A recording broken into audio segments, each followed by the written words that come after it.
পটলের মালাইকারি বানানোর জন্য এখানে গোটা গোটা পটলগুলোকে ছাড়িয়ে মুখগুলোকে চিড়ে আমি আগের থেকে নুন হলুদ মাখিয়ে ভেজে রেখেছি। নিয়েছি কাঁচা লঙ্কা, আদা বাটা, এখানে নিয়েছি খোয়া ক্ষীর, গোটা গরম মশলা, তেজপাতা, আর নিয়েছি নারকেলের পেস্ট, ঘি, ফ্রেশ ক্রিম। এবার আমি কড়া বসিয়ে দিয়েছি, দিয়ে দিলাম সাদা তেল। দেওয়ার পর আমি 1 চামচ মতো ঘি দিয়ে দিয়েছি, দিয়ে আমি তেজপাতা, গোটা গরম মশলা ফোড়ন দিয়ে দিলাম। ফোড়নটা ভাজা হয়ে যাওয়ার পর আদা বাটাটা দিয়ে দিলাম। আদাটা একটু তেলের মধ্যে একটু ভেজে নেওয়ার পর আমি এবার দিয়ে দিলাম নারকেলের পেস্ট। নারকেলের পেস্ট দেওয়ার পর আমি একটু সামান্য হলুদ গুঁড়ো দিয়ে দিলাম, দিয়ে আমি কাঁচা লঙ্কাগুলোকে সব দিয়ে দিলাম, দিয়ে আমি পরিমাণ মতো নুন আর চিনিটা দিয়ে দেবো। বন্ধুরা একটু মিষ্টি মিষ্টি হবে, চিনির পরিমাণটা সেরকম বুঝে দিতে হবে।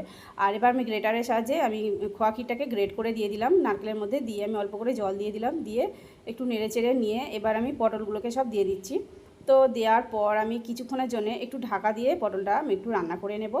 তো কিছুক্ষণ পর আমি ঢাকাটা খুলে দিলাম, আর দেওয়ার পর এবার আমি নামানোর আগে ফ্রেশ ক্রিম ছড়িয়ে দিলাম। তো এখানে আমার পটলের মালাইকারি রেডি।